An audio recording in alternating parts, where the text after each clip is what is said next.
श्री अमर सिंह जी, आपके लिए लोकप्रिय शब्द भी छोटा पड़ता है, आप उससे भी कहीं अधिक हैं। और आपके बारे में तुलसीदास की एक पंक्ति याद आ रही है, दोहा है कि मुखिया मुख को चाहिए खान पान सो एक, अब पालय पोषय सकल अंग तुलसी सहित विवेक। मुखिया ऐसा ही होना चाहिए कि सबको खिलाने के बाद खाए। घर की पुरखी ऐसी होनी चाहिए, जब घर के सब लोग खा लें तब वो खाएं। ऐसा कुछ भाव आपके मन में रहता है।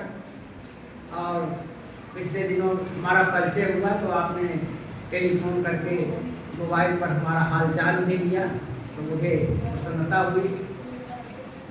नवनीत फाउंडेशन के अध्यक्ष श्री के.एस. द्विवेदी जी जो एक बड़ा काम करते हैं, बड़ा टास्क लेते हैं। आज के युग में बड़ा टास्क लेने वाले बहुत कम लोग हैं। जो रिस्क नहीं लेना चाहते, सब कुछ पका पकाया मिल जाए तो उसको स्वीकार कर लेंगे, लेकिन आप बड़ा कार्य लेते हैं। और विद्यार्थियों के लिए आपने बड़ा कार्य लिया है भारत सरकार की ओर से। मेरी शुभकामना है कि ये कार्य आपका पूर्ण हो। अभी जिन दो महानुभावों के आपने वक्तव्य सुने हैं, जो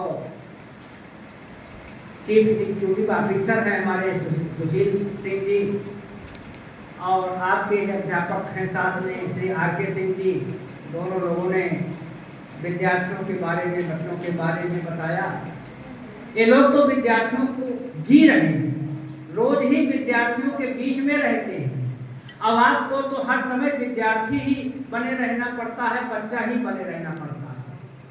जब आप बच्चा बन करके बच्चों को सिखाएंगे तो कुछ बच्चे ज़्यादा ही बढ़िया सीख पाएंगे। उन्हीं की भाषा में, उन्हीं की बोली में उनको बताना। कहते हैं कि आप चाहे कितने भी विद्वान हो जाइए, चाहे जितने भी योग्य हो जाइए, लेकिन आपकी जो छोटी सी बिटिया होगी 3 साल की, अगर वो झूठ मूठ का चाय बनाए और झूठ मूठ के कप प्लेट में चाय दे तो आपको चाय पीना ही पड़ेगा, झूठ मूठ की ही चाय पीनी पड़ेगी। तो आप लोग तो काम निरंतर कर रहे हैं और प्रैक्टिकल में कर रहे हैं। हम लोग तो सिद्धांत बखाड़ते हैं। इस संसार में, इस देश में सिद्धांत बखाड़ने वाले बहुत हैं, लेकिन उन सिद्धांतों को अपने जीवन में लागू करने का कार्य जो है आप लोग करते हैं। सब लोग कहते हैं झूठ बोलना खराब है, सत्य बोलना अच्छी बात है, लेकिन जो कह रहे हैं उनसे पूछिए कि वो कितना सत्य बोलते हैं। तो आप लोग उस सत्य को अपनी कक्षाओं में अपने विद्यार्थियों के बीच में बता रहे हैं, खुद भी पालन कर रहे हैं, उनको भी पालन करा रहे हैं। इस नाते से अध्यापक का जीवन सबसे ऊंचा है और समाज में सबसे अधिक सम्मानित है। आप जिन बच्चों को पढ़ा रही हैं, ये बच्चे आपको भूलेंगे नहीं।